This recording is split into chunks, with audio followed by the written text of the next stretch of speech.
Egun on guztioi eta ongi etorri Eurobazkek, Europa Direct Bizkaia eta Gernika gogoratuzekin batera, antolatu dugun jardunaldi hauetara.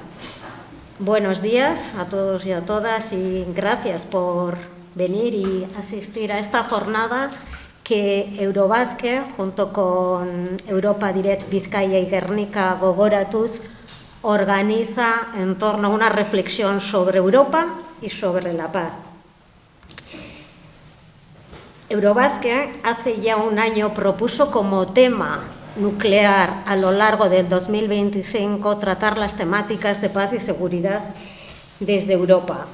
Y esta es una serie que comienza hoy en Gernika, ciudad de la paz declarada por UNESCO en 2004, y ciudad y lugar de memoria democrática declarada por el Gobierno de España en marzo del año pasado. En este lugar simbólico, donde los haya, vamos a dar inicio a una reflexión sobre la paz y Europa que tendrá continuidad en los cursos de verano de Donostia, que el mes que viene, el 3 y el 4 de julio, también organiza Eurobazke en San Sebastián. Todas ellas, esta reflexión y la que allí se dará, será para abordar las visiones de la paz y el papel de la Unión Europea en un mundo multipolar. Ambas jornadas tienen, por tanto, el objetivo de impulsar una reflexión, un diálogo, un debate de cómo se concibe la paz y cuál podría o cuál debería de ser el papel de la Unión Europea para construir y promover la paz en el actual escenario internacional. Para ello contaremos con la participación de 3 personas expertas que provienen del amplio ámbito de los estudios de paz y conflicto. Y antes de dar paso a sus presentaciones e intervenciones, quiero presentar a Igor Filibi. Él es secretario general de Eurobazke y también profesor de Relaciones Internacionales en la Universidad del País Vasco, Euskal Herriko Unibertsitatea. En su mano está enmarcar la sesión de hoy y recordarnos cuáles fueron los fundamentos constituyentes de la Unión Europea como proyecto especialmente de paz. Con esto, Igor, cuando quieras. Es que ricasco, María. Bueno, antes de comenzar, debo decir, en nombre de Irune, que habría querido estar aquí, que pide disculpas porque tiene un pleno que no ha podido escaparse. Y es un honor para Eurobazke poder venir a Gernika, poder haber trabajado una vez más con Gernika Gogoratuz, con Europa Direct. Y todos pensamos que este es un tema muy importante y más que oportuno. Como muy bien comentaba María, esto es una serie de varias actividades que van a incluir la jornada de hoy, cómo se ve la Unión Europea y qué aportaciones ha supuesto desde los estudios de paz.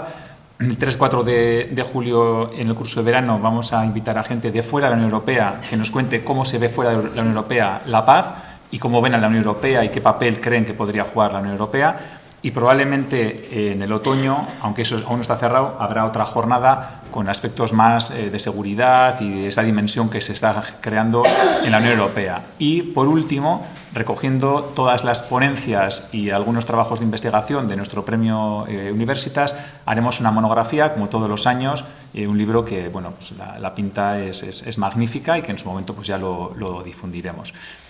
Dicho lo cual, me han pedido que enmarque un poco la jornada y desde dónde arrancamos, ¿no? Es decir, la reflexión que hemos hecho en Eurobazke es que la actual Unión Europea, el proyecto de integración europea, parte de la guerra. Es decir, eso se ha dicho muchas veces, pero está bien recordarlo. Es decir, son las 2 guerras mundiales y sobre todo la segunda, la primera guerra mundial fue el despertar de los movimientos pacifistas en general, pero sobre todo en Europa. Hubo un lema, lo de nunca más, ¿no? En el año 18, que llegó a los gobiernos. La sociedad civil hizo innumerables cosas para decir que aquella carnicería no se podía repetir. hubo un enorme consenso en la opinión pública de todos los países, vencedores y vencidos, y no solamente en Europa, de que la guerra había alcanzado una escala que ya se había vuelto inhumana del todo, es decir, ya eran, todo el potencial industrial aplicado a la guerra ya convertía la guerra en algo que era imposible ya de controlar, que dejaba de tener incluso sentido, ¿no? Desde el punto de vista del cálculo político. A pesar de todo ello y de que todo el mundo parecía estar comprometido, no se pudo evitar la Segunda Guerra Mundial, que fue todavía peor que la primera, y ahí sí parece que, de nuevo, una movilización muy amplia de la sociedad civil, de grupos de intelectuales, de partidos políticos de un amplio espectro, de muchos países, de nuevo, vencedores y vencidos, sí se generó el suficiente consenso político y social como para que esta vez sí los gobiernos pudiesen pasar de las palabras a los hechos. Entonces hay como momento señero, probablemente simbólico, pero bueno, 1948, el Congreso de Europa, donde se va diseñando ya una Europa distinta, sobre bases políticas distintas. Se hace un diagnóstico que venía del periodo de entreguerras y donde una cosa muy original, muy innovadora en aquel momento era que la causa de la guerra, entre otras cosas, pero de forma fundamental, era el concepto de soberanía, es decir, que si los estados entendían que podían hacer cualquier cosa porque eran soberanos, incluyendo la guerra, iba a ser imposible evitar una nueva guerra, pero esta vez con armas nucleares, es decir, la cosa ya todavía más problemática. Y ese diagnóstico es compartido inicialmente por 6 estados, que son los que crean la primera comunidad europea del carbón y del acero, bueno, la pequeña Europa de 6, y luego llega hasta la Unión Europea de nuestros días. Luego, la primera idea sería que no se concibe la integración europea, la actual Unión Europea, sin la guerra y sin la paz. Es decir, podemos decir que es la reacción europea a una guerra que ya, como estamos viendo un siglo después, pero de otra manera, es decir, la guerra, hay un momento en que ya no es controlable y escapa al cálculo político, es decir, ya deja de ser incluso inteligente hacer la guerra, pero sin embargo sigue habiendo guerras, eso llegaremos después, ¿no? La segunda idea es que, por estos motivos, entre otros, la integración europea tiene un componente esencial, porque claro que es muy importante el mercado común ahora interior, hay muchas políticas que son importantes, pero la esencia o un aspecto clave de la integración europea es que es básicamente un mecanismo de resolución de conflictos. Y esto no hay que olvidarlo. Es decir, el primer objetivo que tiene la integración europea es evitar una nueva guerra en suelo europeo. Y hemos de decir que en este objetivo central ha sido muy exitosa la integración europea, porque no ha vuelto a haber una guerra entre los países, los estados, que están dentro de la integración europea. Ha habido guerras en Europa, pero fuera de las fronteras de lo que ha sido las comunidades o luego la Unión Europea. Es decir, que internamente la Unión Europea sí ha respondido un poco a un objetivo central, que era evitar una guerra clásica, abierta, de máximos, entre los estados que eran históricamente enemigos, es decir, Francia y Alemania sobre todo, pero otros, ¿no? Y aquí hay otro tercer elemento, es decir, es un mecanismo de resolución de conflictos, pero con un montón de innovaciones políticas e institucionales. Es decir, la Unión Europea, otro enfoque, otra posible mirada, es que ha sido una fuente casi inagotable de innovaciones de muchos tipos. Por un lado, tenemos esa redefinición del concepto de soberanía. Hoy día, incluso en el derecho constitucional, se acepta que los Estados miembros de la Unión Europea es una categoría nueva de Estado-nación. Ya no es un Estado soberano clásico, es otra cosa. Es decir, la soberanía pasa a ser algo distinto. No vamos a entrar en lo que sea, pero algo diferente. Muchas decisiones se toman por mayoría, algo inimaginable para la diplomacia clásica. Es decir, hay un montón de innovaciones de muchos tipos. Y hay un concepto, no lo dicen así, es el concepto que yo le doy para entendernos, pero que sería el de paz estructural. Es decir, no se persigue un armisticio, un tratado de paz, al uso como ha habido cientos en la historia, que todos han vulnerado para hacer la siguiente guerra, lo que pasó en el año 18, etc. Es decir, no, los países que crean el proceso de integración europeo querían no parar las hostilidades, sino crear las bases de una paz de verdad. A esto yo le llamo paz estructural, es decir, una paz que no dependa de la voluntad de los actores, ¿no? Que trascienda, es decir, generar condiciones de paz de verdad y no solamente que la voluntad política quiera la paz en un momento determinado, pero que las condiciones estructurales te aboquen a una guerra unos años después. Y es una frase la que mejor lo explica, que está en la Declaración Schuman, es decir, cuando el ministro de Exteriores francés propone integrarse a Alemania, sobre todo, y al resto de países europeos. Hay una frase, la voy a leer literal, porque creo que es casi la esencia de esa declaración y del proyecto político europeo. Dice, proponía poner en común las producciones de carbón y acero, etcétera, y dice, la solidaridad de producción que de ello resulte pondrá de manifiesto que toda guerra entre Francia y Alemania se hace no ya impensable, sino materialmente imposible.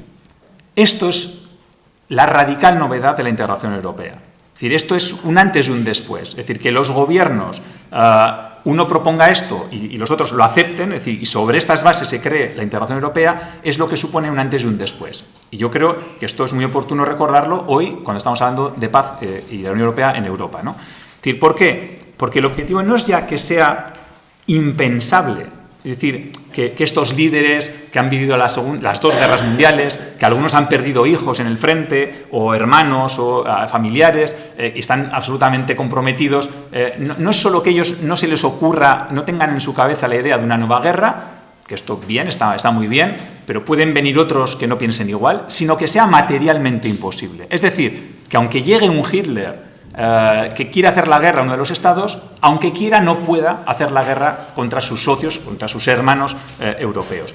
¿Cómo crear esto? Fue el reto que estuvieron un año negociando hasta que firmaron el Tratado del Carbón y del Acero, ¿no? Entonces, esto me parece que es otro de los puntos clave, es decir, esta innovación política. Es decir, hay un concepto de paz nuevo, como veremos luego con mucho más detalle, un concepto de paz en serio, de paz fuerte. No solo de ausencia de guerra, o no solo de cese de hostilidades, o no solo un compromiso político basado en el cálculo, sino que todos miramos con mirada larga y queremos desterrar la guerra del continente europeo. Esto creo que es uno de los grandes hitos, de los grandes elementos que explican la integración europea y que creo que no debemos perder nunca. Y luego otra tercera idea que me gustaría lanzar para enmarcar la reflexión es que esta lógica, esta dinámica que se genera con la Declaración Schuman y con la firma de esos tres tratados, entre el 51 y el 57, y que crean las tres comunidades europeas, que luego serán la Unión Europea, la paz está en el centro desde el principio, como hemos visto, y sigue estando en el centro y tiene una lógica expansiva. Esta sería la tercera idea, es decir, la lógica expansiva de la paz en el proceso de integración europeo. ¿Por qué? Porque lo que empieza siendo un mecanismo de resolución de conflictos estructural para evitar guerras entre estados, a medida que avanza la integración, empiezan a pasar muchas cosas que van reforzando esta idea de paz.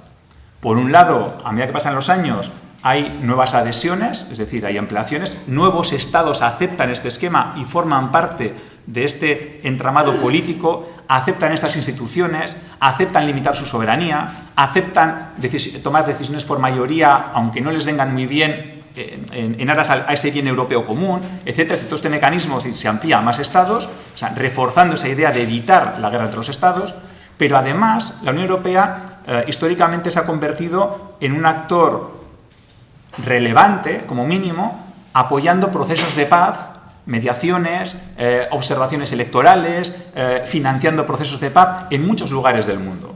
Es decir, esta lógica de paz interna se ha exportado fuera, luego con mayor o menor acierto, con mejor o peor suerte, pero la Unión Europea ha entendido que en coherencia con sus valores, es decir, lo que quiere para sí dentro, tenía que apoyarlo fuera.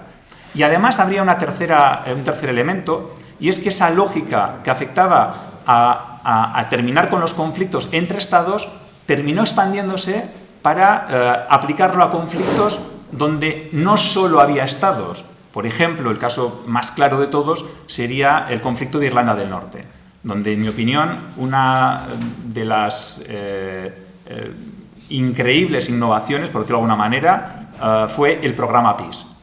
Es decir, yo creo que es difícil encontrar en la historia ejemplos de una mayor movilización de recursos, de solidaridad entre países para apoyar un proceso de paz entre un Estado y algo que no era un Estado, que sería, vamos a llamarlo, la parte que se consideraba el pueblo irlandés en Irlanda del Norte, por decirlo así rápidamente, ¿no? Es decir, y eso tuvo un apoyo político unánime, total, por los entonces, si no recuerdo mal, 15 Estados miembros de la Unión Europea. Es decir, es difícil encontrar precedentes de un mayor apoyo político a un proceso de paz como el que se vio entre los países europeos y una vez que en Stormont arrancó ese proceso de paz incipiente al principio, ¿no?, titubeante, entre el gobierno británico y diferentes actores de la sociedad irlandesa, con la participación también de la República de Irlanda. Es decir, aquel proceso fue inmediatamente apoyado, se batieron todos los récords de velocidad legislativa, de apoyos políticos, se reunió en cumbres extraordinarias del Consejo Europeo, una cosa de locos, y eso era por pura coherencia con los valores. Es decir, resumiendo, y voy cerrando, que esa lógica de paz de la integración europea, que empezó inicialmente pensando con un diagnóstico y unas soluciones concretas para conflictos entre Estados, para las guerras convencionales, se fue generalizando a más actores, terminó apoyando procesos de paz fuera de Europa e incluso otro tipo de conflictos que llamaríamos asimétricos, ¿no?, dentro del territorio de la Unión Europea. Es decir, yo creo que esto es parte de lo mejor del proyecto político europeo. Y termino con una valoración general. Y ya doy paso a mis compañeros para las ponencias, ¿no? Es decir, si evaluamos estos 75 años de integración europea, desde el punto de vista de la paz, ¿cómo podemos evaluarlo, ¿no? ¿Cuál sería la valoración, bueno, un poco así preliminar general? Bueno, pues debemos decir que en uno de los principales objetivos, que era evitar la guerra entre Estados, la Unión Europea ha sido absolutamente exitosa. Es decir, no ha habido otra guerra entre Estados miembros en Europa. Podemos decir que ha sido bastante positivo mucho de lo que la Unión Europea ha hecho para intentar apoyar, como digo, con mayor o peor suerte, en diferentes conflictos fuera y dentro de las fronteras. Pero esta parte positiva se ve un poco empañada porque, claro, no todo ha sido positivo. Es decir, la Unión Europea ha tenido también algunos fracasos notables. Por ejemplo, gestionó pésimamente los conflictos de los Balcanes, no supo cómo hacerlo. También es verdad que era la primera vez, no había una experiencia previa. Sin embargo, sí creo que hubo un aprendizaje, es decir, eso activó muchas cosas a partir de finales de los 90, a principios de los 2000. Es decir, el fracaso en los Balcanes yo creo que hizo tomar conciencia de que había que tomarse en serio la cuestión de la paz y que los mecanismos clásicos no eran suficientes, que hacía falta poner mucha voluntad política en común respecto a elementos de política exterior, de aspectos de seguridad, había que redefinir muchas cuestiones, incluso definiciones de lo que era guerra y paz. Y luego la Unión Europea también yo creo que en el debe podemos poner que le está costando adaptarse, o vamos a decir, le ha costado adaptarse mucho al final de la Guerra Fría, a los cambios geopolíticos que ha habido después, y creo que aún está buscando su hueco en el mundo. Y eso repercute en que cuando tú no sabes muy bien quién eres y no sabes muy bien en qué sitio estás, es difícil que seas exitoso en tus decisiones y sobre todo en este caso el tema de la paz. Es decir, es muy difícil que la Unión Europea sea exitosa porque la guerra de Ucrania, en el fondo, igual que pasó con la guerra en los Balcanes, a las dos guerras grandes que ha habido en Europa, en el fondo han desnudado el proyecto político europeo. La Unión Europea ha habido una parte de incapacidad, una parte probablemente de falta de voluntad política, pero es verdad, también hay que decirlo, que tampoco tenía los recursos necesarios probablemente para haberlo hecho mucho mejor. Entonces yo creo que la Unión Europea está en un momento de reflexión profunda, está decidiendo qué quiere ser de mayor, el paraguas militar y nuclear norteamericano ahora está en entredicho, entonces bueno, la Unión Europea está tomando por primera vez en la historia en serio la cuestión de su seguridad y la cuestión de la paz en general, ¿no? Entonces ver qué quiere hacer y según lo que quiera hacer tendrá que dotarse de los instrumentos y recursos suficientes. Este es un poco el momento en el que estamos. Entonces, mi pregunta al aire, que ya veremos si no es fácil de responder, ¿no?, para quienes vienen después, es decir, ¿qué parte de ese proyecto político europeo ha funcionado bien, merece la pena mantener? ¿Qué partes hay que ajustar, modificar o reformar? ¿Y qué partes claramente hay que aprender y hacer cosas nuevas? Es decir, para adaptar a la Unión Europea a los retos y al mundo que estamos viendo en la actualidad. Un mundo muy diferente del mundo en el que surgió, un mundo que puede que vuelva a ser bipolar o no, pero no es el bipolarismo de los años 50 y 60, sino que hay otros actores. Y en este nuevo mundo, con nuevas herramientas, con drones autónomos, con inteligencia artificial, es decir, ¿qué vale de lo que hubo y qué no vale? Y probablemente estemos en un momento Schuman, ¿no? Es decir, en un momento donde de nuevo la Unión Europea tenga que hacer una reflexión profunda, compartir un diagnóstico y lanzar otra nueva fase del proyecto de integración, de nuevo con la paz en el centro, pero adaptándose a los tiempos actuales. Esto es lo que quería compartir. Es que ricasco.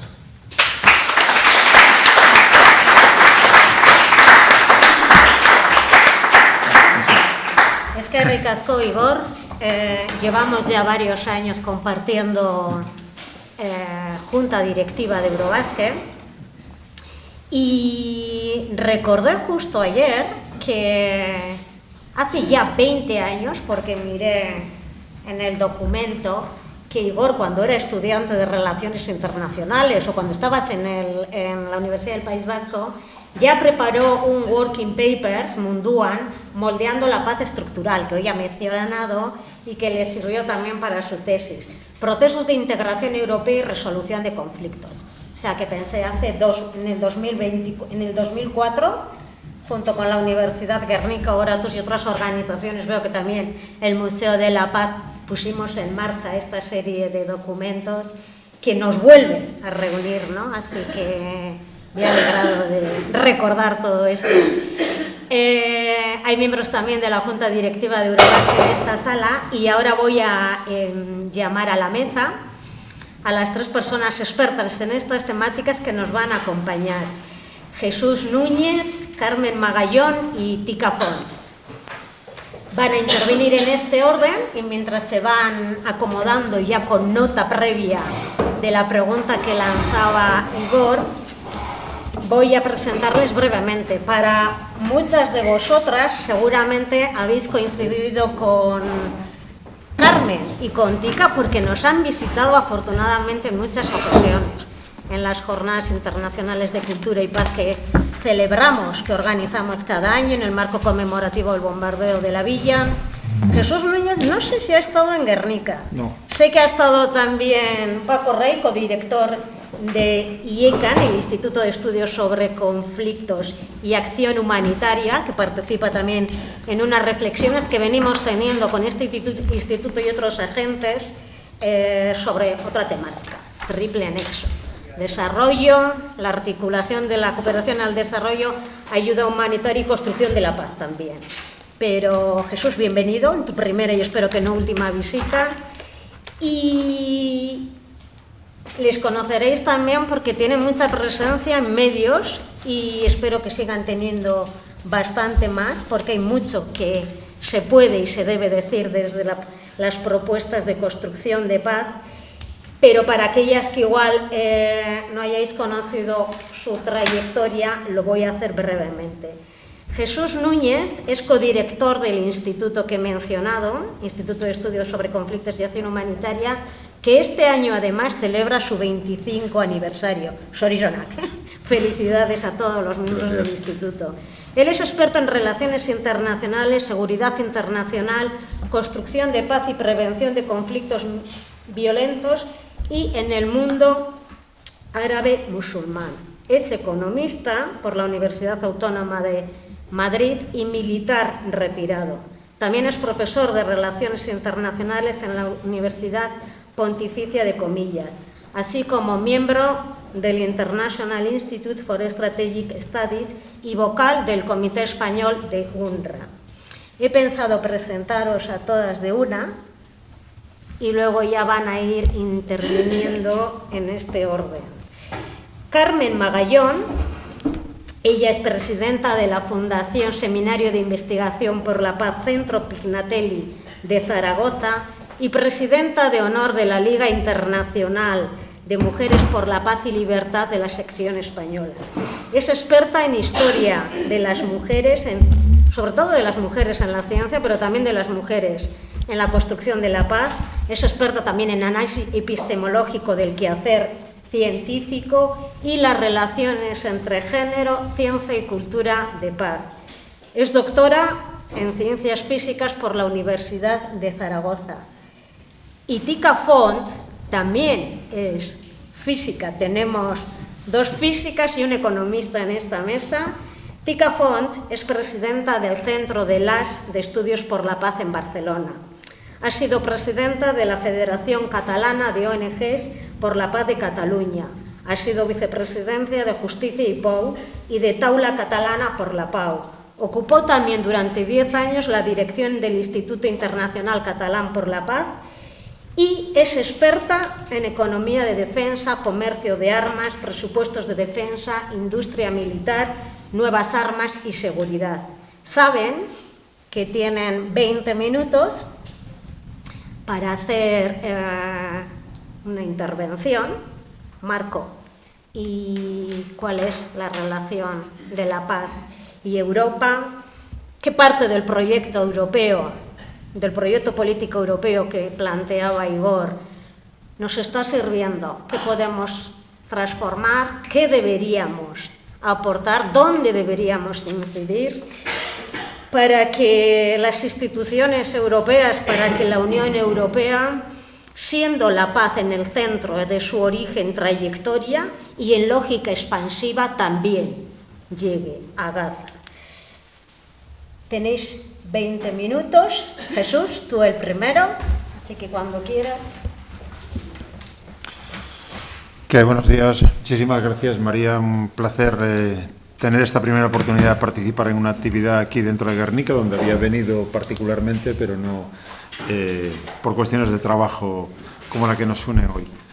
Me sitúo en el marco que Igor nos estaba planteando ya, entendiendo que con una primera aproximación las palabras Unión Europea y paz van estrechamente unidas, desde luego, desde el principio, aunque solo sea por la aversión a la guerra y a los efectos de esas dos guerras mundiales que habían precedido la constitución de lo que hoy en día llamamos Unión Europea. Por lo tanto, partiendo desde ese punto de vista, hay elementos que creo que nos interesa retener ahora, cuando parece que estamos ya en otra dinámica, que fundamentan aquella creación. Por un lado, la idea básica de que de las guerras salimos todos perdiendo, esa era la conciencia compartida en el marco de primero esos 6 y luego los que han llegado hasta hoy.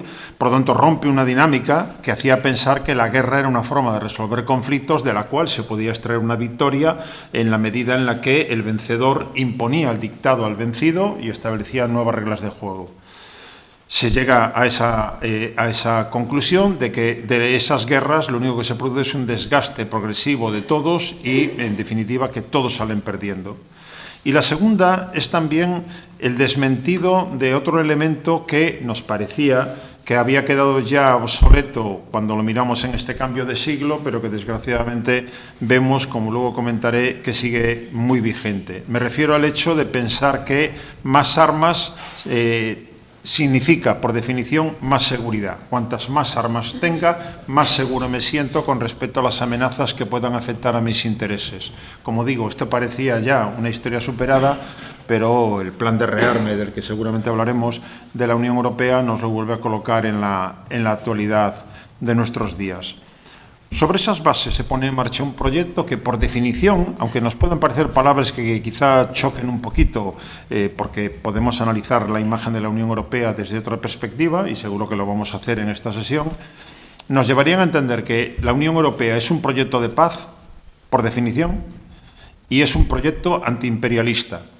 Digo también esto porque yo pensaba, en mis análisis al menos de relaciones internacionales, reconozco que la palabra imperialismo me la había dejado guardado en el cajón hace mucho tiempo. Yo pensaba que de eso ya no se hablaba, esto era una cosa del siglo XIX y sin embargo hoy en día estamos en plena vigencia del imperialismo. Lo tenemos con el señor Donald Trump, Canadá, Groenlandia y Panamá como mínimos ejemplos, lo tenemos en el señor Putin, Ucrania como obviedad absoluta, y lo tenemos en Xi Jinping con Taiwán como referencia fundamental. Por lo tanto, volvemos a una visión de las relaciones internacionales en clave imperialista, y en ese sentido la Unión Europea es un contrapunto. Un contrapunto que hemos asumido de forma muy fácil cuando realmente significa una excepción absolutamente histórica, porque resulta que la Unión Europea está constituida por actores nacionales que en su día muchos de ellos fueron imperios y que saben cómo se juega ese juego. Entendemos que a la Unión Europea se le está pidiendo algo inaudito desde su arranque. Se le está pidiendo ser un actor de envergadura mundial que no pretenda, a través de la guerra, imponer su dictado ahí fuera, dominar territorios, colonizarlos, cuando muchos de sus componentes Ese manual lo tenía muy bien aprendido y, sin embargo, no tenemos el manual de cómo se hace algo como lo que la Unión Europea pretende. Y eso ya nos coloca con las dificultades enormes de transitar por ese camino sin manual, porque estamos pretendiendo, como digo, fijémonos en la diferencia, ser un actor de envergadura mundial que no sea al mismo tiempo una superpotencia militar. Eso no lo conocemos. Normalmente el que es importante y tiene pretensiones hegemónicas es al mismo tiempo una potencia militar, y lo ha sido así durante mucho tiempo. Y a la Unión Europea le estamos pidiendo que inaugure un capítulo absolutamente nuevo de la historia.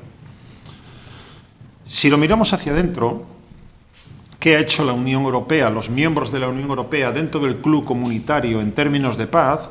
Coincido plenamente con lo que ya Igor nos comentaba antes. Éxito rotundo. Rotundo. O sea, después de décadas, por no decir siglos, de matarnos entre nosotros, resulta que la guerra ha quedado excluida como instrumento de resolución de conflictos, nada menos. No hemos terminado, dentro de la familia comunitaria, no hemos terminado, lo digo porque a veces eso genera confusión, los que trabajamos en el ámbito de la construcción de la paz, no pretendemos terminar con los conflictos. Sabemos que los conflictos son consustanciales en la naturaleza humana. Lo que pretendemos es transformar los conflictos, resolver los conflictos por vías no violentas.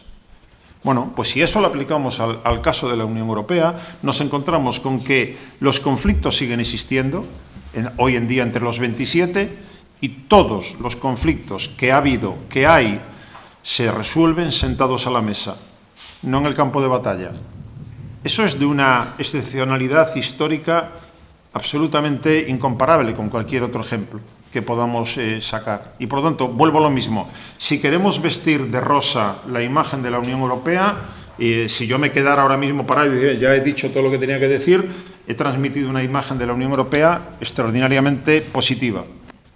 Y no estoy queriendo engañar, esos son realidades. Por lo tanto, tenemos una Unión Europea que ha conseguido, dentro del club, eliminar la guerra como instrumento de resolución de conflictos. Ahora bien, hacia afuera, y ahí cambia ya la imagen de la Unión Europea. Cuando pensamos en la Unión Europea actuando en el escenario internacional con esa pretensión de ser un actor de envergadura mundial, tenemos que partir del obvio. No tenemos una voz única en el escenario internacional. Por tanto, a partir de ahí, hablar de la Unión Europea, a veces lo hacemos de manera muy coloquial, muy acelerada, cuando tendríamos que estar hablando, no digo de 27 políticas exteriores, de 27 políticas de seguridad y 27 políticas de defensa, pero desde luego lo que no hay es una sola.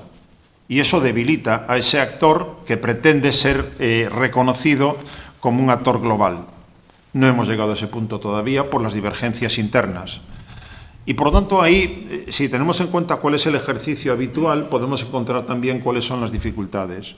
Habitualmente, si lo comparo con un Estado nacional, y ahora lo coloco en el ámbito de los 27, todo Estado nacional tiene legítimos intereses de seguridad, todos. Todos incluye a Corea del Norte y todos incluye obviamente a Rusia. Todos tienen intereses legítimos de seguridad. Todos tratan de definir cuáles son los intereses vitales que defienden, basados en su propia historia, en su cultura, en 100.000 factores distintos. Todos entienden que están dispuestos, y todos declaran que están dispuestos a defender sus intereses con todos los medios a su alcance. Definen a continuación, si hemos llegado al punto de crear la Unión Europea, es porque tenemos la constancia absoluta de que cada uno de nosotros por separado, cada uno de los 27 Estados, no está en condiciones de poder defender sus intereses en un escenario tan complejo de amenazas, riesgos y desafíos. Y por tanto, sumamos fuerzas para estar en mejores condiciones de hacer frente a esas amenazas y a esos riesgos y desafíos. Eso es lo que hemos hecho en la Unión Europea. Entendemos, por lo tanto, que entre nosotros ya no hay amenazas de seguridad ni amenazas militares. Entendemos, además, que ahí fuera puede haber alguien interesado en ir contra nuestros intereses. Por lo tanto, definimos cuáles son esos intereses y a partir de ahí tratamos de articular una respuesta para neutralizar esas amenazas y esos riesgos. Todavía nos falta por saber cuál es el listado de los intereses vitales de la Unión Europea. No hemos llegado a definirlos, con lo cual ya hay problemas. No piensa lo mismo. Si lo llevo de inmediato al terreno militar, pues a lo mejor a España le interesa tener un avión de combate que pueda operar en unas condiciones climatológicas X, y a Bélgica o a Países Bajos le interesa tener otro caza de combate distinto. Con lo cual, llegar al punto de tenemos esta amenaza y para responder a ella necesitamos un medio militar, pues a lo mejor no estamos de acuerdo en qué medio militar, porque no decidimos soberanamente a escala nacional, sino a escala comunitaria, y eso dificulta el proceso. Desde ese punto de vista, podemos ver cómo la Unión Europea, cuando plantea su forma de actuar ahí fuera, estamos por lo tanto ya fuera del club, cómo promover, cómo defender sus intereses y entendiendo que esos intereses van mezclados con valores y principios, pues, como digo, un balance apresurado de lo que hemos hecho hasta ahora es, desde mi punto de vista al menos, claramente insatisfactorio. Si lo pongo otra vez en términos positivos, desde el año 2003 hasta hoy, la Unión Europea ha puesto en marcha más de 40 operaciones de paz. Por lo tanto, es un terreno con el que ya estamos familiarizados. Actualmente hay una veintena de operaciones de paz de la Unión Europea en escenarios de ahí fuera. África fundamentalmente, pero desde luego no solo. Tenemos un Fondo Europeo para la Paz, que no pensamos en su momento que se iba a traducir de inmediato en ayuda militar para echarle una mano a Ucrania para hacer frente a la embestida rusa, pero es a lo que se está dedicando fundamentalmente. Y en la medida en la que somos un potente actor económico, comercial, y somos el primer cooperante en ayuda oficial al desarrollo de todo el planeta, tenemos instrumentos con los cuales contribuir al menos a un mundo más justo, más seguro y más sostenible. Claro, para actuar de ese modo y con la dificultad de ser 27 con su propia historia, nos encontramos también con que a la hora de actuar en el escenario internacional tenemos que combinar valores y principios que decimos que son el fundamento de nuestra propia identidad como Unión Europea con los intereses geoeconómicos y geopolíticos fundamentalmente. Y ya sabemos lo que suele ocurrir en estos casos, no es nada que solamente quepa aplicar a la Unión Europea. Cuando los valores y los principios van a favor de corriente con los intereses, no hay ningún problema. Todo va suave y se nos llena la boca con la defensa de los derechos humanos, con la defensa del Estado de Derecho, con la democracia, etc. Cuando los valores y principios van en una dirección y los intereses geoeconómicos y geopolíticos van en otra, ya vemos cómo en la inmensa mayoría de las ocasiones son los intereses lo que cuentan y ahí nos olvidamos, los dejamos escondidos, los dejamos en el cajón por un rato, esos valores y principios que, insisto, decimos que son el fundamento de nuestra identidad. Nos falta por comprender todavía, en términos genéricos, que defender valores y principios es defender intereses. Todavía seguimos pensando que son dos esferas distintas que solamente se tocan de manera más o menos coyuntural. Y eso nos lleva, y son rasgos también de la misma Unión, la Unión Europea de la que hablaba hace unos minutos en términos muy positivos, es la misma Unión Europea que hace una demostración diaria de incoherencia de políticas. Si pensamos en comercio de armas, por ejemplo, si pensamos en la aplicación de sanciones, es decir, la utilización de instrumentos que tiene en su mano para utilizar en defensa de la ley del derecho internacional, del derecho internacional humanitario, de la defensa de los derechos humanos, en fin, los ejemplos son muy evidentes. Me quedo solamente con el más, si queremos, el más visible en nuestros días, que es lo de Ucrania, por un lado, y lo de Israel, por otro.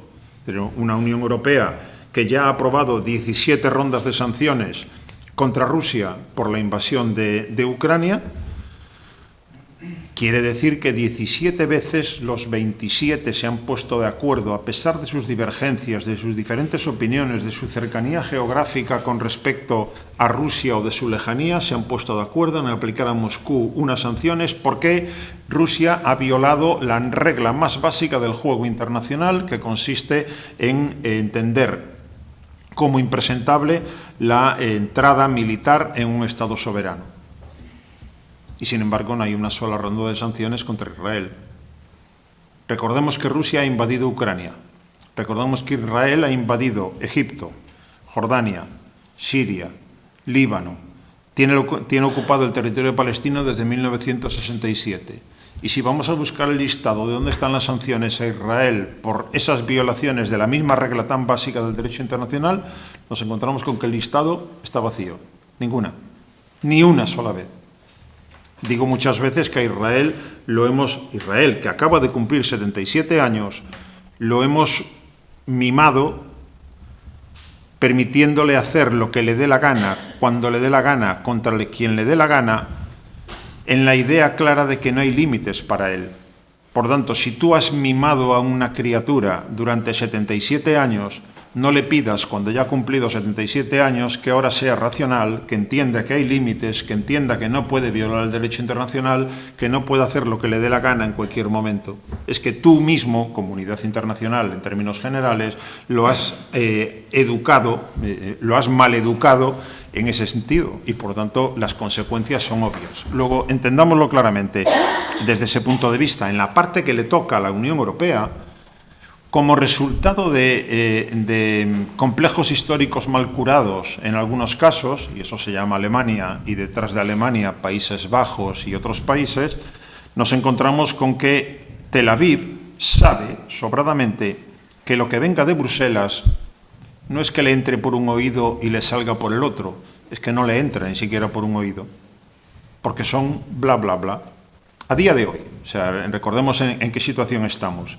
Ahora, después de decenas de miles de muertos y de destrucción física de toda la franja de Gaza, la Unión Europea, 15 meses después de que España e Irlanda pidiera la revisión del acuerdo de asociación Unión Europea-Israel, por lo tanto, miles de muertos después, destrucción más acumulada, dice que va a revisar el acuerdo para ver si, con arreglo al artículo 2 de ese acuerdo, hay o no hay violaciones por parte de Israel de los derechos humanos de manera sistemática en el territorio ocupado palestino. ¿Necesita la Unión Europea? ¿Alguien en Bruselas necesita hoy algún indicio más, alguna señal más, algún dato más que no hayamos acumulado durante todo este tiempo? Por lo tanto, ya podemos entender que esa revisión va a terminar en nada porque no hay voluntad política en Alemania, insisto, para empezar, pero no es el único, en poder convertir esa revisión en una sanción contra alguien que ha violado algo que la propia Unión Europea como tal dice que es inaceptable, en defensa de determinados valores y de determinados principios. Por lo tanto, desde ese punto de vista, la imagen de la Unión Europea obviamente es muy distinta a la que planteaba inicialmente, en la medida en la que los intereses geoeconómicos y geopolíticos dominan esos valores y principios, dominan la agenda de esos valores y principios, y la Unión Europea se pone de perfil como tal Unión Europea, más allá de lo que hagan algunos gobiernos u otros. Recordemos siempre, cuando hablamos de la Unión Europea en el escenario internacional, que dentro de los 27 tenemos al menos 3 subgrupos. Tenemos el grupo de los europeístas, Francia liderando, que aspiran a una autonomía estratégica, es decir, que tengamos las capacidades propias para defender nuestros propios intereses sin depender de otros. Tenemos a los atlantistas, antes con Reino Unido a la cabeza, ahora ya no, pero en su lugar están todos los vecinos prácticamente de Rusia, que forman parte de la familia comunitaria, que están más que agradecidos a Estados Unidos por la protección de seguridad que les presta frente a lo que ellos consideran su principal amenaza, que es Rusia, y todavía para colmo tenemos a los que van de neutrales por la vida. Porque tenemos algunos países de los 27 que dicen en temas de seguridad y defensa van de neutrales. No sé neutrales con respecto a qué, porque no tenemos los bloques que teníamos en la Guerra Fría, pero en fin, siguen escondiendo sus opciones. Bien, parecía, y termino, parecía que la Unión Europea había aprendido lecciones de su propia experiencia, tanto hacia adentro como hacia afuera, y sin embargo ahora hay algo, desde mi punto de vista, muy preocupante. La Unión Europea, en la medida en la que ese concepto de autonomía estratégico va adelante, la Unión Europea ha vuelto a entrar en un camino que primero lo hemos bautizado como Plan de Rearme y ahora, como asusta un poquito, le hemos llamado Plan Preparación 2030. Preparación suena un poquito más neutro que lo de rearme, pero aunque le hayamos cambiado el nombre, va de lo mismo. Es decir, si he empezado hablando de que lo de más armas igual a más seguridad queda falseado día tras día en la historia, tu propia seguridad no puede estar basada en la inseguridad del vecino. Por lo tanto, si yo me armo, no me puede extrañar que mi vecino vea eso como una amenaza y, por lo tanto, tienda a armarse igualmente para neutralizar lo que percibe por mi parte como amenaza.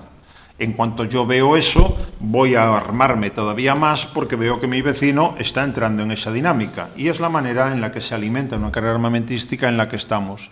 ¿Qué hace ahora mismo la Unión Europea como si no hubiéramos aprendido esta lección? Plan de rearme. Se nos habla de unos 800.000 millones de euros para los próximos 4 años, como un plan absolutamente, desde mi punto de vista, equivocado. No, o sea, salgo al paso de otras consideraciones que entiendo y que hemos debatido dentro de AIPAZ y con muchos de los colegas que estamos en esa también familia ya de décadas. No porque la Unión Europea no necesite un instrumento de último recurso de defensa militar. Seamos realistas. Yo quería, cuando Milosevic hacía lo que hacía, yo no estaba dispuesto a poner la otra mejilla. Yo entendía que era necesario un instrumento de fuerza para parar a Milosevic, porque estaba violando el derecho internacional. No estaba atacando a otro Estado, pero estaba masacrando a su gente. Por lo tanto, yo sigo entendiendo que en el mundo de hoy es necesario, cuando se agotan las instancias diplomáticas, comerciales, culturales, económicas, financieras, etcétera, el instrumento de último recurso se llama Fuerzas Armadas. Por lo tanto, yo entiendo que la Unión Europea, si quiere ser un actor de envergadura mundial, necesita contar también con un instrumento de último recurso que no dependa de otros. Y a día de hoy dependemos de Estados Unidos de forma clara. Por lo tanto, autonomía estratégica, de acuerdo. Ahora bien, si pensamos en el tipo de amenazas a las que nos estamos enfrentando, se llame crisis climática, disrupción tecnológica o proliferación de armas nucleares, tenemos que reconocer de inmediato, porque nos lo ha enseñado la historia, que los instrumentos militares no son adecuados para neutralizar la amenaza de la crisis climática. Es decir, ¿cuántos carros de combate necesitamos para neutralizar la crisis climática? ¿Es una amenaza? Sí. ¿Se neutraliza por medios militares? No. Luego, lo que no puedes hacer es poner todos los huevos en la cesta llamada defensa militar de la Unión Europea. Tendrás que pensar en otras cestas.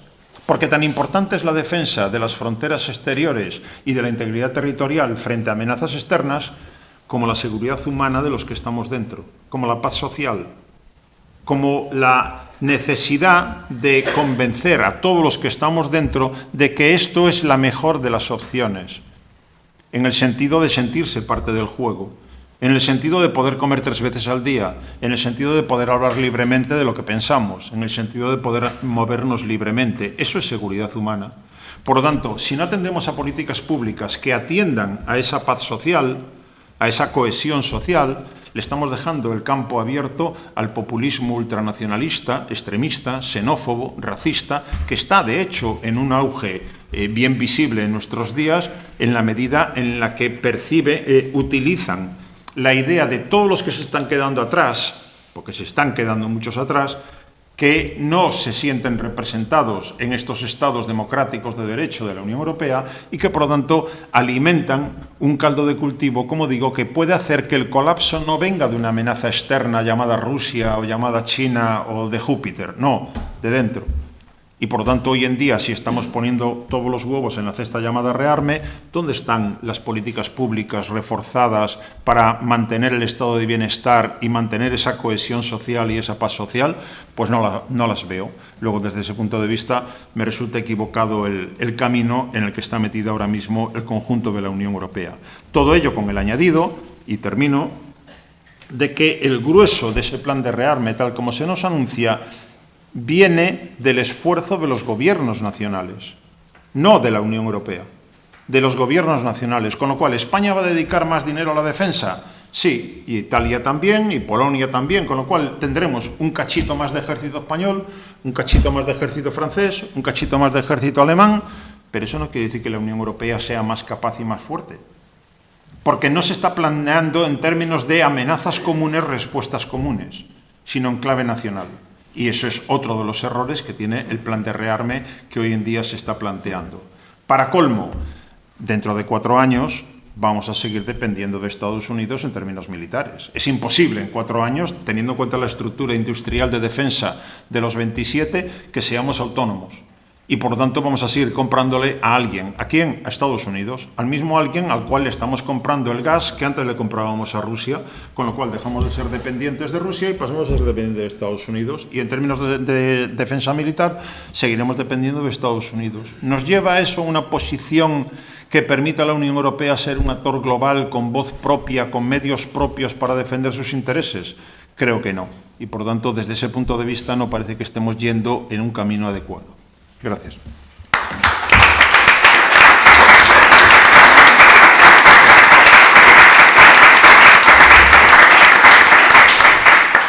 Gracias, Jesús.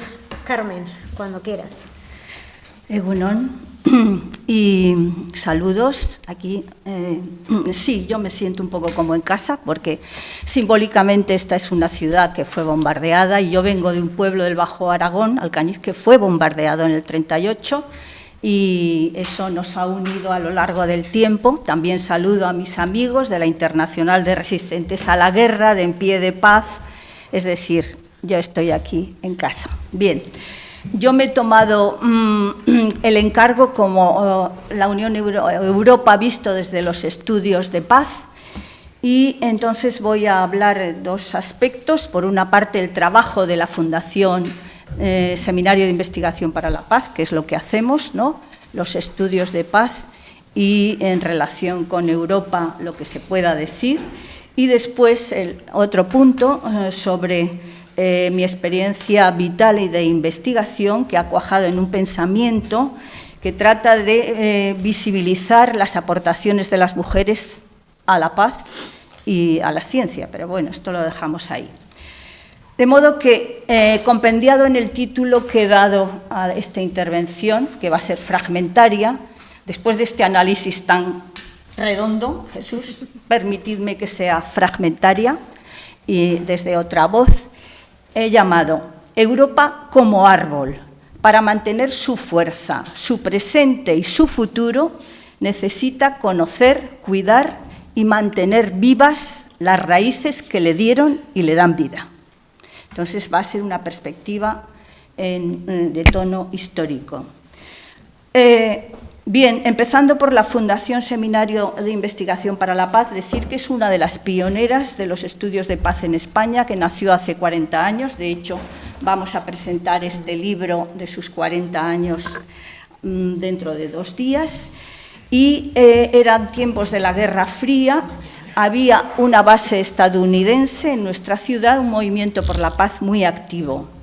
Y es un encargo y una confluencia con el primer gobierno autónomo de Aragón, el Movimiento por la Paz y la Compañía de Jesús, que fue mediadora para establecerlo.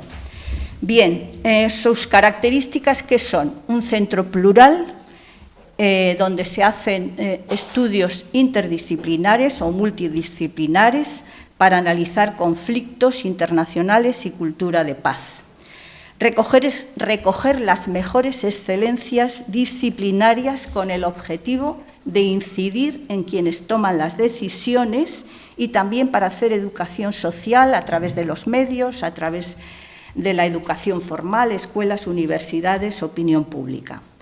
Bien, quizá lo más interesante es la singularidad de nuestro centro, en el que participan desde el primer momento los militares de la Academia General Militar, que, como sabéis, está en nuestra ciudad. Nosotros tenemos una relación fluida con los militares. De hecho, el actual jefe de estudios de la Academia General Militar ha participado en nuestros seminarios, el que ahora es coronel, Jesús Alonso, pero en su día pues, ha estado en misiones de paz y ha participado en muchas de nuestras sesiones. También tenemos un convenio con el Ministerio de Defensa y Relaciones, lo que no nos quita la capacidad y la sinceridad de decir, tenemos un problema, que es que, bueno, tenemos una diferencia. Ustedes son Fuerzas Armadas y nosotros estamos por el desarme. Pero establecemos un diálogo y en muchos momentos de los análisis internacionales, como hemos podido comprobar también con Jesús, pues tener a los militares analizando pues el marco en el que se sitúa un conflicto internacional, pues ayuda a saber dónde están los problemas y a buscar unas soluciones u otras. Bien, con respecto a Europa, realmente nuestra fundación se ha ocupado poco, hay que decir. De algún modo es como si estuviera tan interiorizado que éramos europeos y que no había problemas y que esto era un factor positivo, pues que solamente hemos dedicado 2 libros, Europa en la encrucijada, que estaba enfocado en los derechos humanos, y sí, en el 2015, un libro que fue Impacto de la crisis en el proyecto europeo. Y en ese libro, en la introducción, escribíamos, es una introducción que hago mía, porque en parte también, durante años, para la ciudadanía de este país, Europa representó el horizonte de democracia que nos había faltado en los tiempos de la dictadura. Sabíamos que en periodos no tan lejanos Europa estuvo inmersa en guerras y que a lo largo de su historia cometió desaguisados, actuó como una potencia colonial y esquilmó pueblos y continentes. Pero después de la Segunda Guerra Mundial, Europa comenzó a significar, junto a una plataforma regional para promover intereses económicos, la emergencia de un fuerte liderazgo internacional a favor de la justicia social, los derechos humanos y la implantación de un modelo de bienestar social inencontrable en otras latitudes. La historia nos empujaba a ser europeístas entusiastas. Hoy, entonces, 2014, después de la crisis, las percepciones empezaron a cambiar y los recelos a crecer.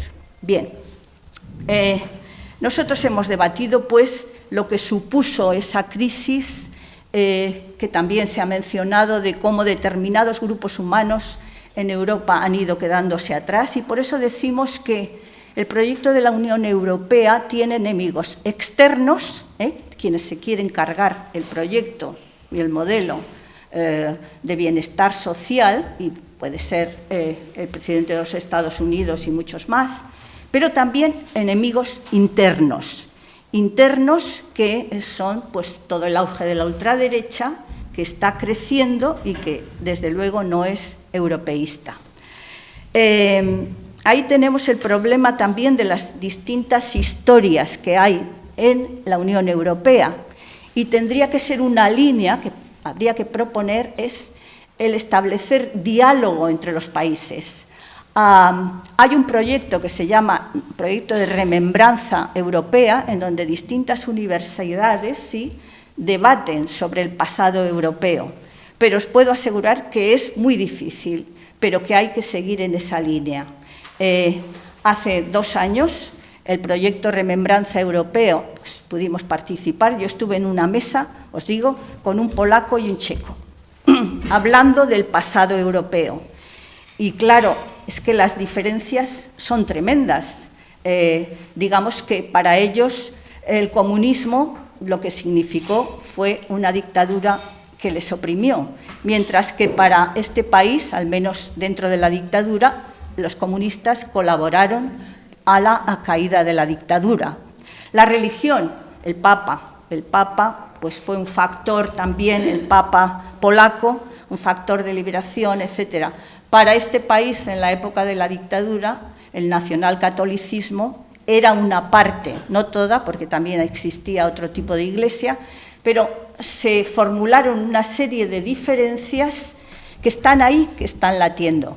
Y ya no digamos, pues, el peso de la culpa de Alemania con respecto a los desaguisados que está cometiendo Israel. Pero eso es importante, ¿no? Seguir estableciendo ese diálogo, y ese diálogo las instituciones, pues, imagino que como Eurobasque o las universidades, pues pueden profundizar. Con respecto a los militares en nuestra fundación, no voy a decir nada porque Tika y Jesús los conocen y ellos van a profundizar más, pero desde luego podría citar algunos, tampoco son todos iguales lo que piensan todos, ¿no?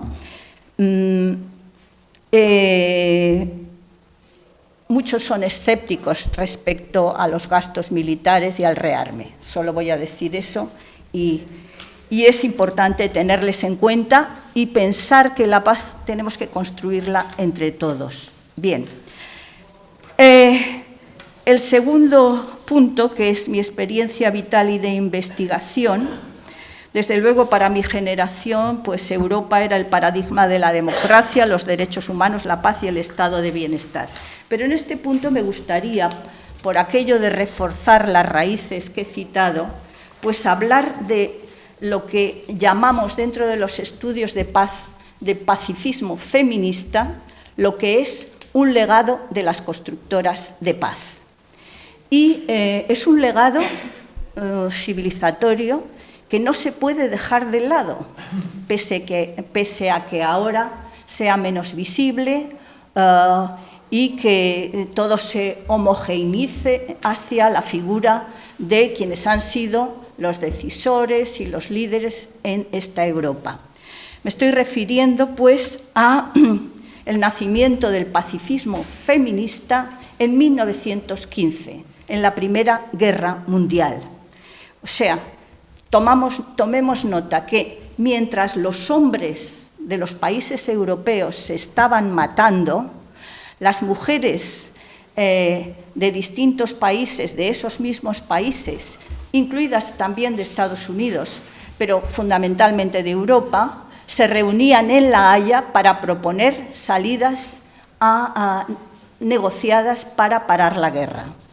Entonces, eran sufragistas que se conocían porque estaban coordinadas para ganar el voto y fueron capaces de atravesar, pues, países en guerra, de llegar hasta La Haya y de debatir por encima de que estaban enfrentadas y de que se consideraban enemigas.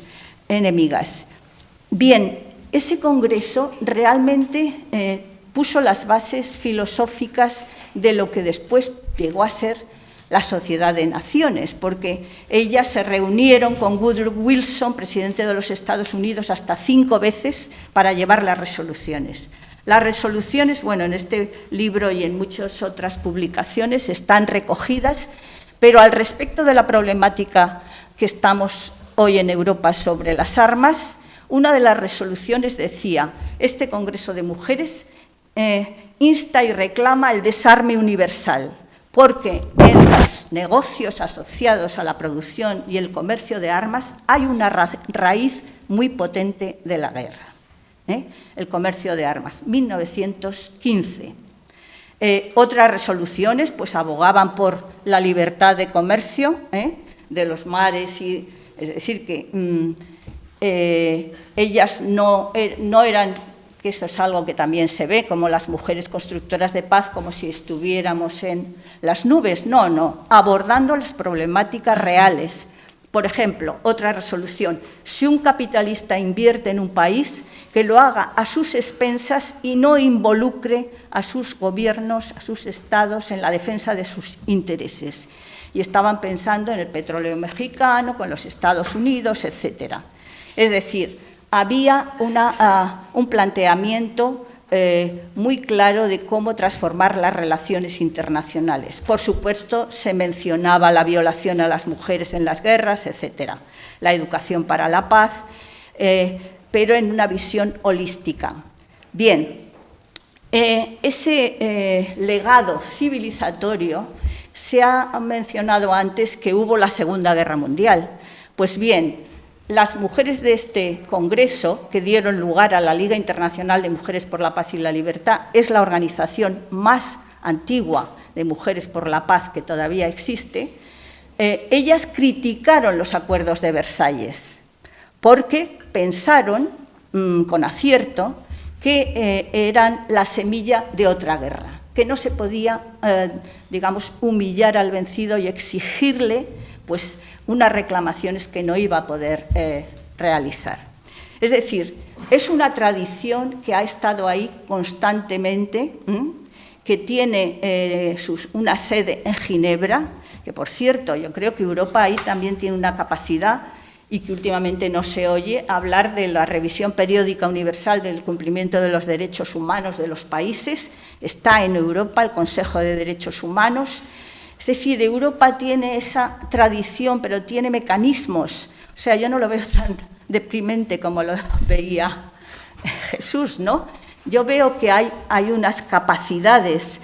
Ese legado, pues, que también está hecho de pensadoras, de líderes como Petra Kelly.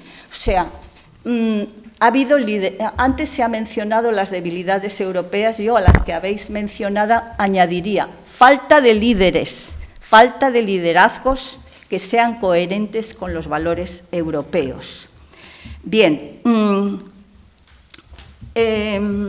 como tengo poco tiempo, pero decir que es importante, sería importante que este legado que se permitiera ser conocido y amplificado. En estos momentos, ¿qué se está planteando?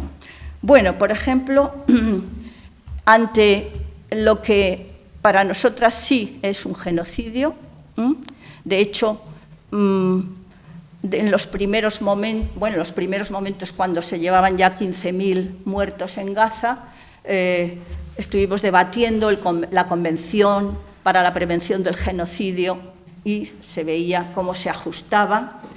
Estamos pensando que Europa tiene que tomar medidas más contundentes, que Europa puede hacerlo y que debe hacerlo, y que a todas estas manifestaciones que estamos teniendo en distintas ciudades, pero están dejando en la población de aquí pues la sensación de que no estamos apuntando tan certeramente como deberíamos, que tendríamos que ir a Bruselas y pedir allí, exigir, actuar para que la Comisión, o von der Leyen, pues actúe de una manera más contundente.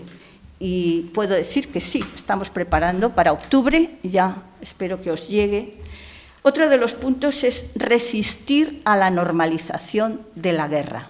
La guerra no es normal y nos están metiendo a través de los discursos. Sabemos ya en estos momentos cómo los discursos nos constituyen. El discurso de la guerra que se da casi como por sentado, cuando, como bien se ha dicho, pensemos cuáles son las amenazas. O sea, se ha dicho, vamos a gastar dinero, ¿ante qué amenazas? La amenaza de Rusia también habría mucho que desmontar, y dentro de los estudios de paz ahí están todos los trabajos de Jeffrey Sachs y otros que mencionan la responsabilidad occidental en que acabe, en cómo se ha dado la guerra de Ucrania. Resistir a la normalización de la guerra, que va muy unida a resistir al rearme. Porque en educación lo conocemos, el principio de Pigmalión, que es la profecía que se cumple a sí mismo. O sea, en la medida que hablas de guerra y de armas, pues finalmente, como dicen en la no violencia, a quien tiene un martillo, el mundo le parece un clavo. Perdón, al revés, ¿no? A quien tiene un... vale. Y también, para ir terminando, otra de las cuestiones importantes es amplificar las voces de paz. No podemos estar todos los días simplemente hablando de todo lo negativo, de los ataques, de las muertes, como si solo hubiera eso en el mundo. Y, pues, por citar solo un caso, bueno, ahí podemos ver pues, las voces de judíos en Estados Unidos, pero en el mismo Israel, a principios de mayo, han realizado una cumbre de los pueblos, que lo han llamado, que ha reunido árabes y judíos en Israel y que buscan salidas. El llamamiento se llamaba It's Time, o sea, ya es tiempo. Bueno, siempre, hace mucho que es tiempo, pero en la clausura reunieron 5.000 personas. O sea, hay mucha gente, voluntad, pero ¿hemos oído algo en las noticias? No. ¿Es importante que salgan a la luz? Sí, estas voces. ¿Por qué? Porque si no, se crea en la ciudadanía la sensación de que no se puede hacer nada, que todos allí están por apoyar el genocidio. No es cierto, y en los conflictos armados, en las guerras, son muy importantes los moderados, los que pueden saltar por encima de las barreras, y en eso, históricamente, los grupos de mujeres han sido ejemplares, empezando allí con las mujeres de negro, pero también existen ahora grupos de mujeres que están trabajando, como Women Watch Peace o Women of the Sun, trabajan unidas, pese a que una de las mujeres judías fue muerta en el ataque de Hamas en el 2023, ellas continúan trabajando juntas. Para realmente ahora sí terminar, tendría otras propuestas, ¿no? Bueno, yo creo que la Unión Europea necesita a las pacifistas feministas para afianzar sus raíces. No todas las mujeres son pacifistas, ni todos los feminismos, pero una mayoría sí, y son una fuerza a tener en cuenta. Habría que apoyar también la promoción y articulación de los estudios de paz a nivel europeo. Cuando oímos 800.000 euros, millones de euros para proyectos de rearme, pues bueno, pero ¿cuánto se dedica a promocionar la paz, que es uno de los valores raíces de la Unión Europea, a promocionar los estudios de paz, a promocionar la multitrack diplomacy? O sea, diplomacia de la ciudadanía, de los estudiantes, de los comerciantes, la cooperación económica. ¿Por qué la Unión Europea no aprende de su historia, que nació con la cooperación económica y la paz estructural, que nos ha dicho Igor, para aplicarla en las actuales circunstancias? Con Rusia, si es que Rusia parece que nos amenaza. Ya hay un pasado de colaboración, de intercambio y de compraventa de gas. ¿Por qué? ¿Por qué nos estamos dejando llevar por estos líderes innombrables, ¿no?, que nos empujan a gastar más en armamentos? Por tanto, apoyar a estos grupos humanos que están a nivel europeo, apoyar la visibilización de los que trabajan por la paz y promueven otras salidas. También me atrevería, por atreverse a decir, ¿no?, crear una instancia europea o Consejo de Paz, que no sé si existe, ¿no?, que se relacione y escuche, que escuche con intercambio de documentos, que escuche a las líneas de los estudios de paz, que se tenga en cuenta en la toma de decisiones en la política exterior. Sabemos que con todos los problemas, pero un Consejo de Paz, que por cierto es lo mismo que estamos proponiendo al Gobierno español, que haya un Consejo de Paz, igual que hay un Consejo de Cooperación. Y ya se ha mencionado una noción de defensa que priorice la seguridad humana. Finalmente, pues diría esto, que para la preservación de los valores europeos, los estudios de paz son una fuente de conocimiento que debe ser cuidada, promovida y tenida en cuenta. Pero si no hay apoyo, perderemos a las generaciones jóvenes. Gracias.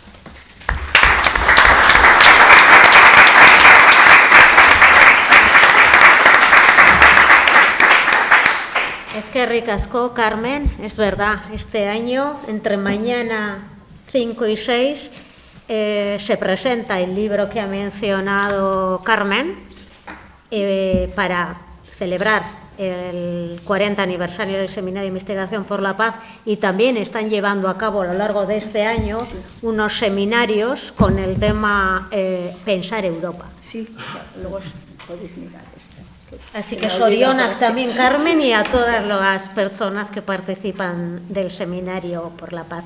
Tika, cuando quieras. Bueno, egunon, eskerrik asko denagatik.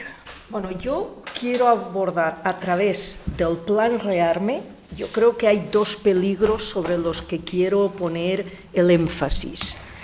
Uno puede ser un peligro que no sé si es de frenada o de involución, en el cual Europa tenga o vaya más hacia el Estado-nación y menos Unión Europea. A menos eso es lo que a mí me parece que se está poniendo sobre la mesa. Y el otro es no sé si recortar o perder el estado de bienestar. No digo por completo, pero que eso puede ser otra, diríamos, de la línea de flotación que puede tener una gran repercusión sobre una insignia tan peculiar que supuso este proyecto y que el Plan Rearme puede ser una lima muy importante sobre esto. Y con eso pues voy diciendo por qué este Plan Rearme puede estar afectando en estas dos líneas. Como sabéis, el Plan Rearme, la palabra es clara, rearme, comprar armas. Eso es claro, gastar comprando armas. Y el acuerdo de los 27, no digamos, la Unión Europea ha decidido, no, los 27 acordaron que van a gastar. ¿Cuánto dinero van a gastar? Pues se han puesto de acuerdo en que cada Estado va a incrementar lo suyo en 1,5% del PIB y la suma de todo eso da 800.000 millones de euros. Eso se han comprometido a gastar en 4 años. De ese gasto lo tienen dividido en dos. 650.000 millones los van a asumir los Estados. ¿Vale? Después ya iremos. Eso es un gasto de los Estados. Y ahora el Consejo y la Comisión, ¿qué han dicho? Bueno, de mi presupuesto 21-26, todo aquello que no se había gastado en otros, hemos recogido dinero, le cambiamos la finalidad de gasto y hemos recogido 150.000 millones de presupuestos que lo ofrecemos a los Estados para que en vez de acudir a deuda pidan el dinero a la Unión Europea les concederá crédito, hay que retornar prácticamente a 0 interés, a 30 años a devolver, con mucha facilidad, pero con una condición. Es que esto lo leí esta semana que han abierto ya el reglamento de esos créditos. El 65% de lo que compres en la industria europea y te daré dinero prácticamente sin intereses.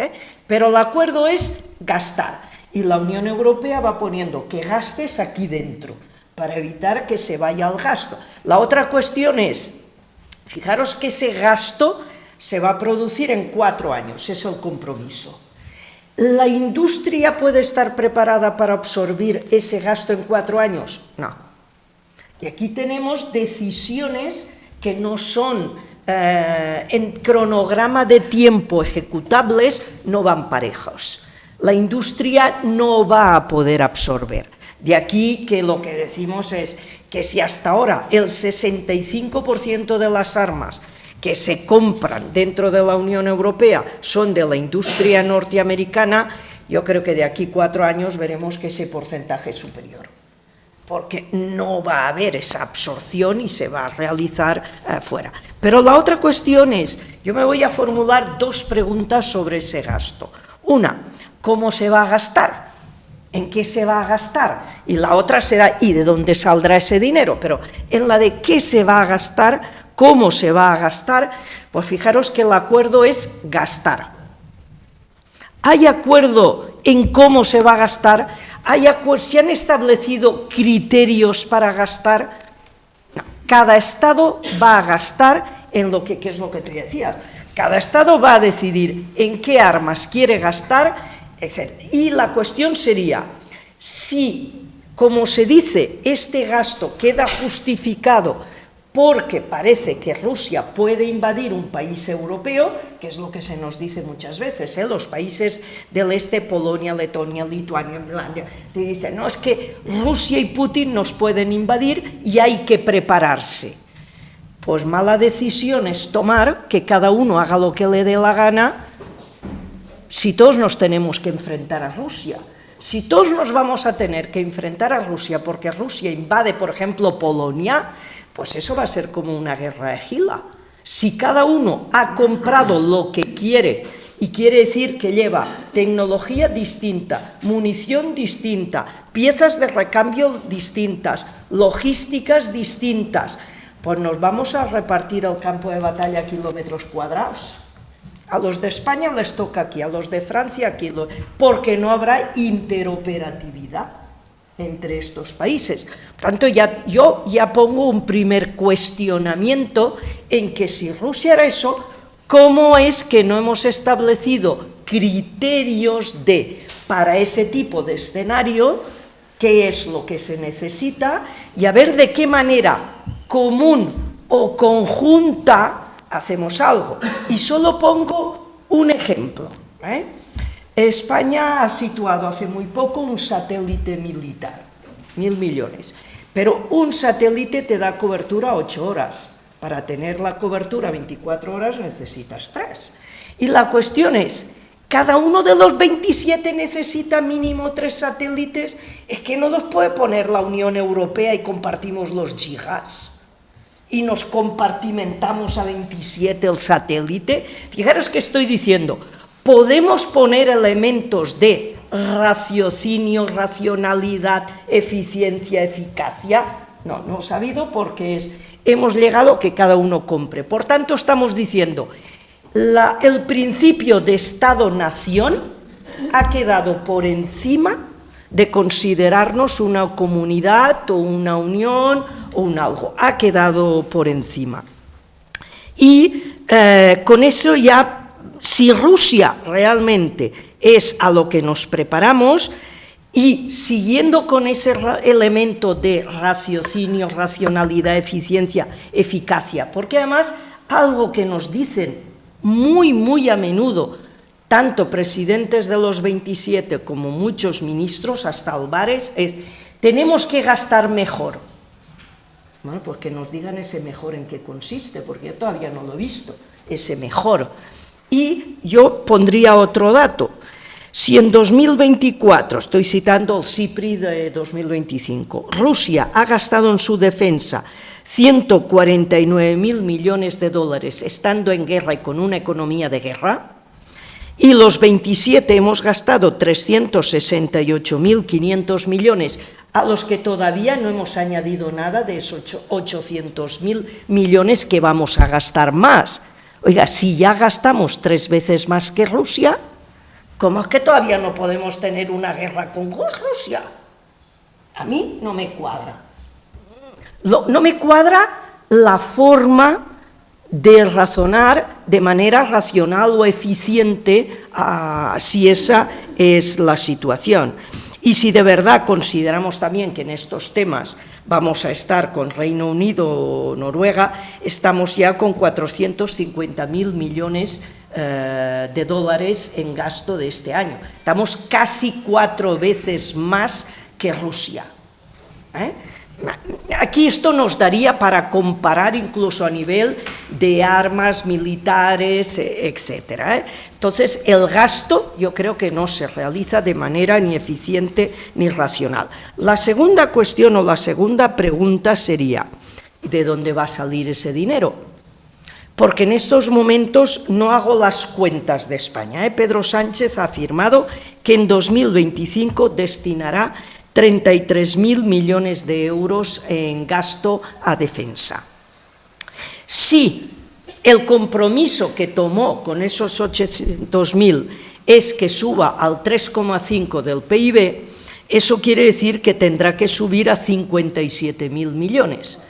Y si en el debate de la OTAN de final de junio es que la propuesta de Trump y de algunos que se suba al 5%, estamos hablando de 80.000 millones. La cuestión es, coño, si oficialmente estábamos en 14.000 y hemos de pasar a 57.000 o a 80.000, ¿se puede asumir ese gasto? ¿Qué vamos a echar por el balcón? ¿Qué vamos a dejar de hacer si todo ese gasto se dedica? Entonces, la otra pregunta es, ¿de dónde va a salir todo ese dinero? Y la cuestión era, bien, ya que sí que hay acuerdo en que se va a gastar más, ¿ha habido acuerdo en que, diríamos, la deuda sea conjunta o común? No ha habido acuerdo en que se desarrollen o se abran los eurobonos, que sería una manera de asumir deuda por parte de la Unión Europea en nombre de todos para tema de defensa. No lo hay, por tanto cada Estado va a asumir su compromiso. ¿Cómo puede asumir esos compromisos? Bueno, pues ahí también, claro, han hablado. Cosas que sí que han decidido. Por ejemplo, se da permiso a aquellos estados que todavía no tengan gastado o comprometido los fondos New Generation, pueden desviarlos hacia defensa. Por tanto, los fondos que tenían por finalidad paliar todo lo que supuso la pandemia o la descarbonización, podemos dejar de hacerlos para que se vaya a gasto de defensa. La otra, los fondos de cohesión territorial, aquellos fondos que eran para reequilibrar entre los más pobres y los más ricos, si no están comprometidos, pueden pasar a ser usados por defensa.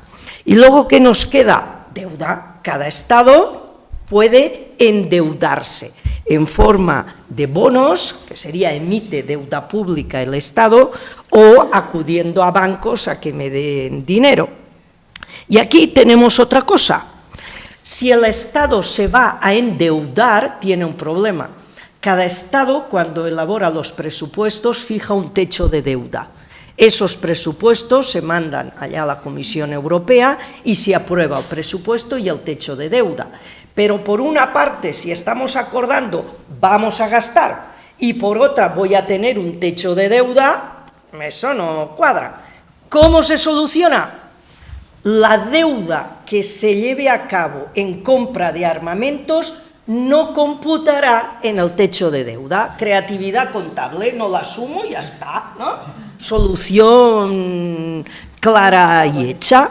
Y la otra, instrumento que tiene cada Estado, que es recortes presupuestarios, eliminar gastos de otros ministerios y desviarlos hacia defensa.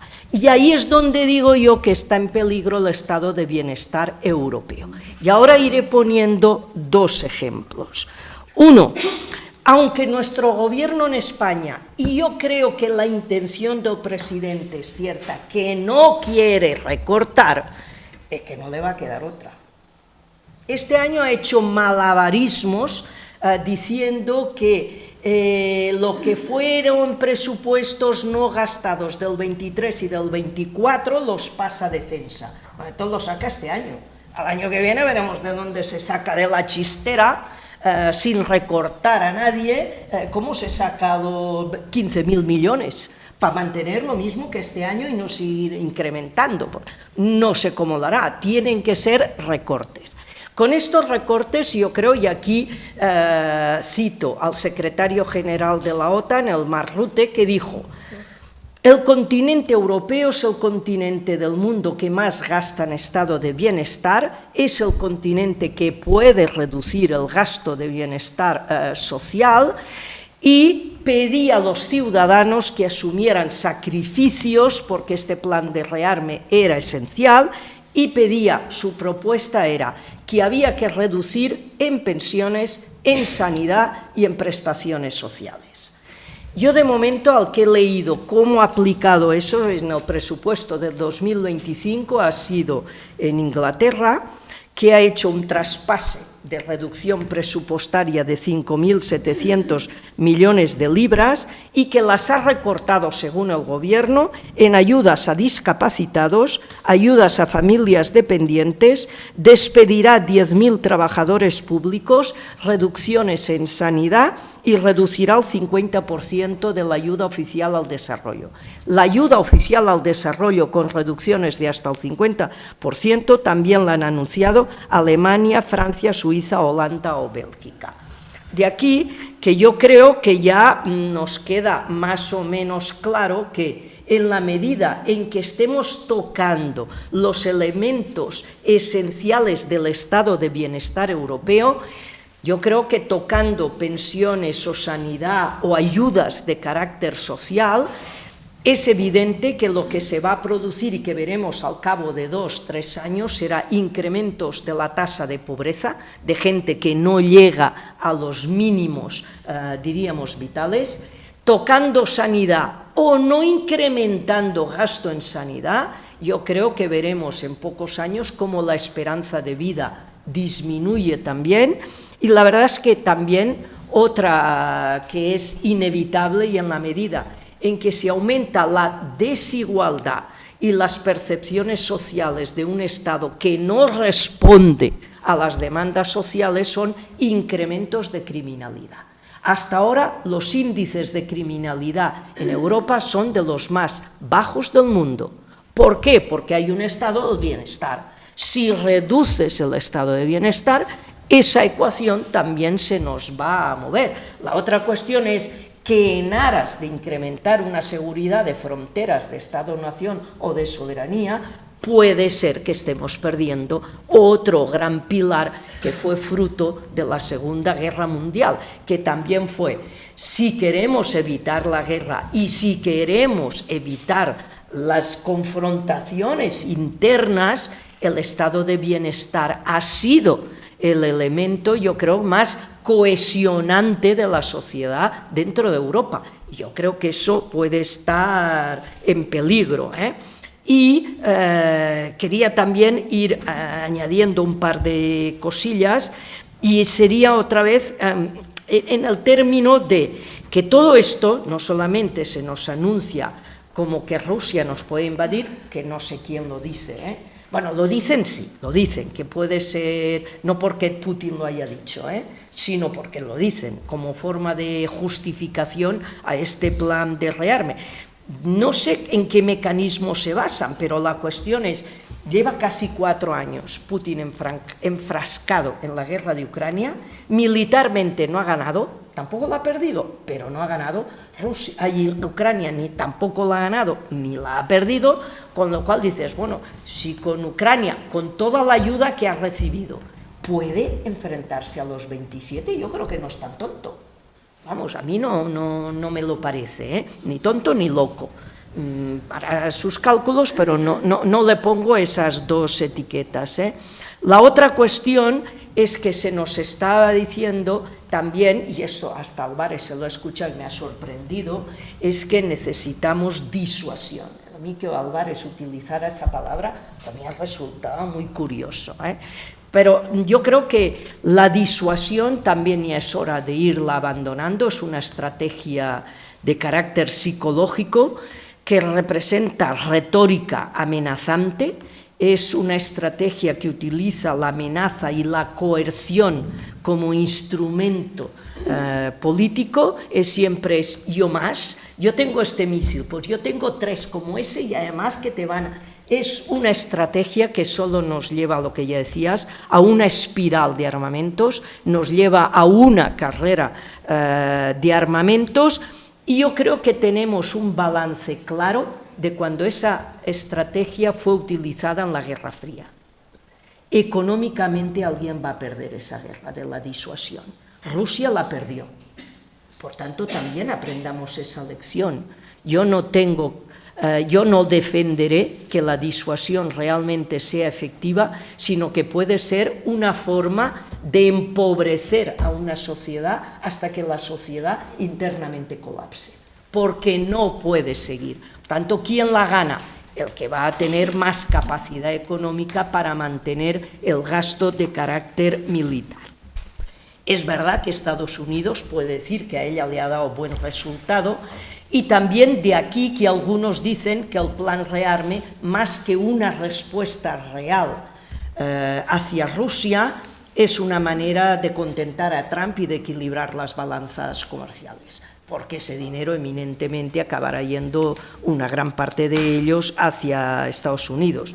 Y yo creo que nuestra política no puede ser la disuasión, sino que tiene que ser la distensión. Y en este caso yo creo que nuestras políticas tienen que ser la de abrir puertas. Rusia es un vecino, sí es verdad, es un vecino, y con los vecinos yo creo que de escalera o de portal todos tenemos la experiencia que irse gastando putaditas no es la mejor forma de tener una convivencia vecinal. Hay que volver a pensar pues que Rusia vuelva a la OSCE, que vuelvan al Consejo de Derechos Humanos, que volvamos a tener relaciones de vecindad. Yo no digo ni que nos vayamos a comer, ni que nos vayamos de juerga o de tomar un café, pero como a mínimo eso que dicen, nos saludamos cada día, ¿no? Nos damos los buenos días y sobre todo tener estructuras donde nos podamos encontrar, donde nos podamos escuchar, donde podamos derribar muros, dialogar, acordar y cumplir lo que se acuerde, que eso también parece que a veces nos olvidamos. Ya con ellos acabo diciendo pues que las armas no confieren la paz y que la paz fruto de una guerra es una paz de silencio y de represión. Nosotros queremos otra paz que no esté basada ni en el silencio, ni en la represión, ni el de los que los han perdido no tienen derecho a nada, salvo los que la hayan ganado.